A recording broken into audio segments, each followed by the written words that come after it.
It's an instinct.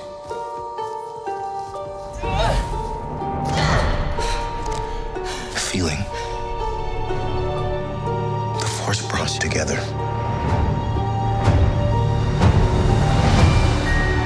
We're not alone. Good people will fight if we lead them. People keep telling me they know me. No one does. But I do.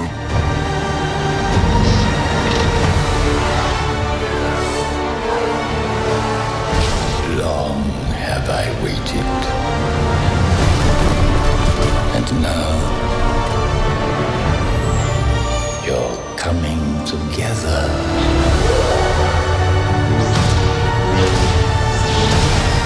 Is your undoing. What are you doing there, 3PO? Taking one last look, sir, at my friends.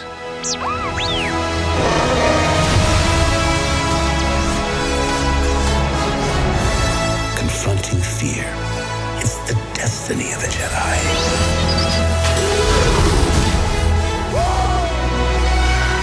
Your destiny.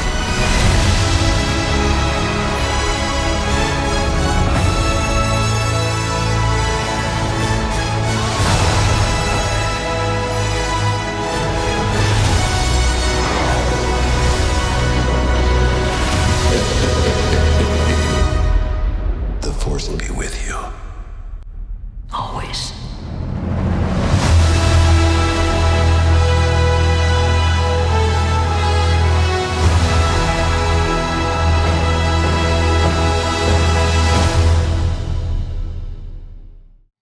Welcome back, everyone. It's Charlie. This is going to be my Star Wars Episode 9 trailer breakdown. There were so many Easter eggs and references to Return of the Jedi and other films during the saga. Obviously, it's the last film in the 9-film Skywalker saga. There's going to be lots of references to the earlier films. I'll just go through shot by shot and we'll break down all the Easter eggs and foreshadowing. If you're brand new to my channel, be sure to subscribe to get all the videos. I'm doing a Star Wars ticket giveaway. All you have to do to enter that is be a subscriber and leave your best Palpatine theory on the video. What is Emperor Palpatine going to do during this movie? We start with a shot of them on the forest planet, obviously giving you a lot of Endor vibes, but we don't know where this is. The wreckage of the second Death Star couldn't have crashed to this planet too far from where the forest moon of Endor is, but I'm assuming that this is a different planet and we're not going straight back to Endor. Like all the other planets that we see in the trailer are confirmed to be new places we haven't been before, but they all look very similar to earlier planets we've been to in the saga.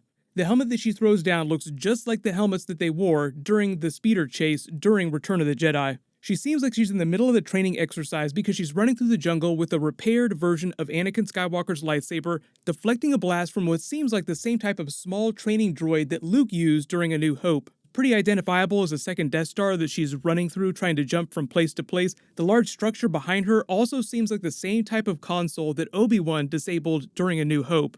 Each of the new mains get voiceover speeches, starting with Finn talking about feeling that the Force brought them together. I have this feeling. Obviously, they twist it later with Palpatine's voiceover dialogue. The two of you coming together, that will be your downfall. We'll talk about Rey and Kylo Ren in a second.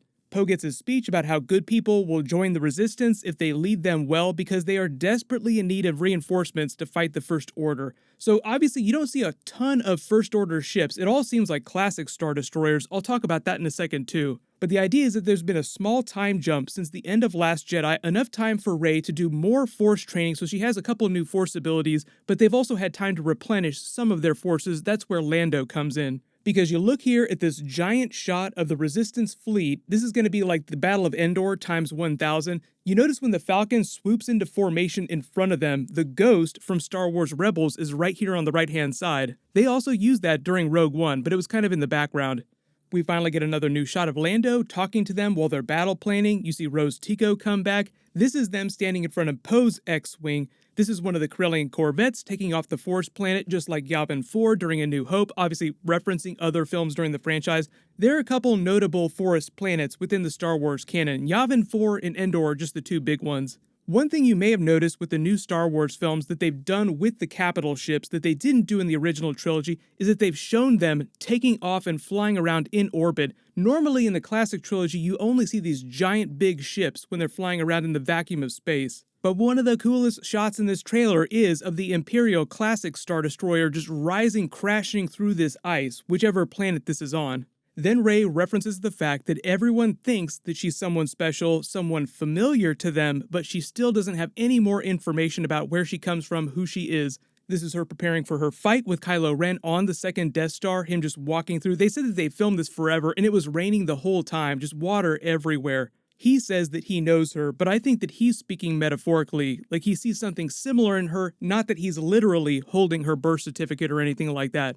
His whole thing during Last Jedi was, you're nobody, you come from nowhere, from scum, but I think you're special. This snowy planet is called Kimji. It's controlled entirely by smugglers and scoundrels. It's where Zori Bliss's character, played by Kerry Russell, shows up. She's the new bounty hunter who's meant to be an old friend of Poe's, and obviously she shows up here when they're talking to 3PO. Press F in the chat for 3PO because it seems like he's sacrificing himself.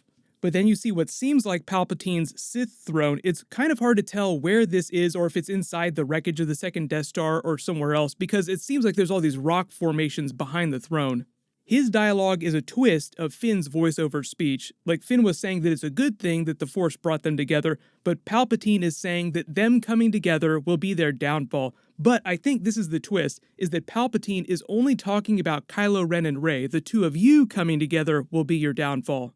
This might be Finn taking this skiff to try and get to the second Death Star because then you see him running across one of the giant bulkheads later. As for CPO sacrificing himself, remember we saw the Sith 3PO shot in the last trailer with his red eyes? That might be when they hack him into this system. He might just be sacrificing himself so that they can gain access to some system.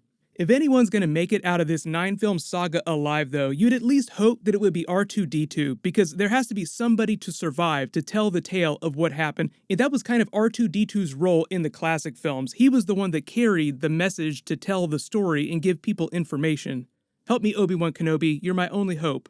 There's another new shot of that tiny little droid that they introduced next to BB-8. It's just meant to be a companion droid that follows BB-8 around. This shot of them charging through the Imperial ship seems brand new, so it's probably one of the First Order Star Destroyers. Pretty easy to tell the difference between the inside of the second Death Star and these newer capital ships. You get Luke's voiceover saying confronting fear is the destiny of all Jedi, just like Luke had to make peace with the fact that Darth Vader was really his father. It kind of implies that Rey is going to have to make peace with some extreme fundamental truth that's revealed about her origin. Like if we're talking about parallels to Return of the Jedi, what was Luke afraid of during Return of the Jedi? That he would turn to the dark side and join the Emperor. So in Episode 9, Rise of Skywalker, the Emperor is back. Rey might also be afraid of turning to the dark side because we have a vision of dark side Rey with that double-bladed lightsaber in the last trailer that we got. Surprising that they put all this new Palpatine scenes in the new trailer, but they kept out the Sith version of Rey. If you're one of those people that thinks that Rey is secretly a clone of Palpatine, there's probably hairs on the back of your neck standing up watching all this footage. There's a new shot of them escaping the First Order troopers on this new desert planet. They actually confirmed that the name is Pisana, so obviously it's not meant to be Tatooine or Jakku or anything like that, but it is meant to be a mirror of the movements of the original trilogy. Like you start out on Tatooine in Episode 4. In Return of the Jedi, last film of that trilogy, you wind up back on that desert planet Tatooine. Then at the beginning of the new trilogy, you start out on Jakku, another desert planet. Makes sense that you would also go back to a desert planet in Episode 9, last film in the new trilogy.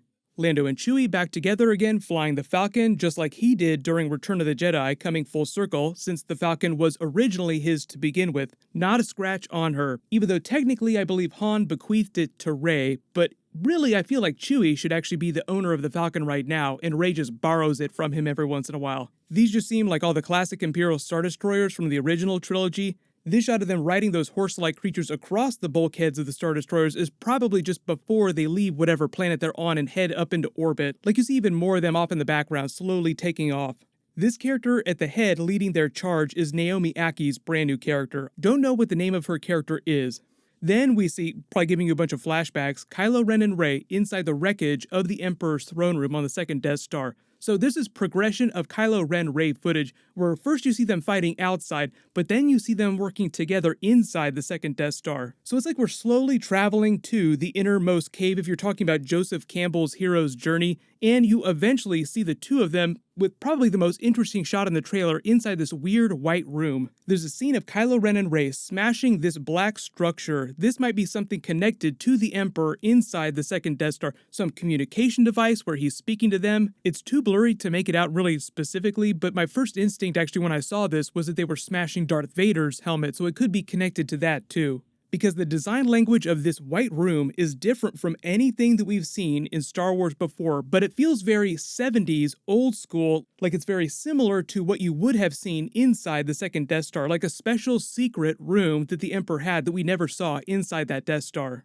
Really hard to tell where this planet is, but it's just another wide shot of their charge as they rush across the old school Star Destroyers with a bunch of them in the background, taking off into orbit. This area where Rey is looking up at someone approaching her from above seems like it's the same rock formations as where Palpatine's Sith throne was, so she might actually be looking at him here floating in the air coming to her. And the final shot of her here with Anakin Skywalker's lightsaber raised up in the battle-ready position just seems like it's her slowly getting her shit together before some big boss fight. Like I've said, it seems like it's a pretty clear narrative what Palpatine is trying to do. I've been waiting a long time for this, like he's been hiding, biding his time, building forces, getting ready to jump back in after the galaxy has become destabilized enough and weak enough to provide him an opportunity to come back and take over again. What's not clear though is if he has his physical body and he's back, or if it's his Force spirit, because technically there are some pretty big rules about who can become a Force ghost and who can't. And even though Sith can become Force spirits, usually those spirits are bound to objects like holocrons or objects or places,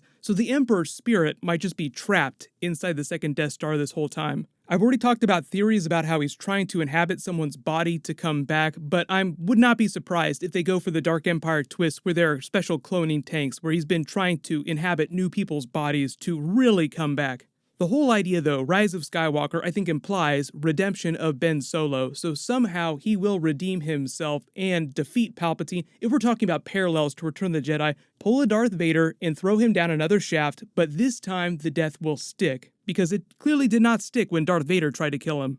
But if you spotted any other big Easter eggs in the trailer that I didn't mention in the video, just write them below in the comments. What I'll do is I'll do a new Star Wars video in the next couple of weeks because we have The Mandalorian coming up. I'll be doing episode videos for that. I'll name a giveaway winner when I post that next video. As long as you have alerts enabled for my channel, you should see the videos when I post them. Everybody click here for my Mandalorian trailer video and Easter eggs, and click here for that new Avengers Infinity Saga trailer. Thank you so much for watching. Everybody stay awesome. I'll see you guys tonight.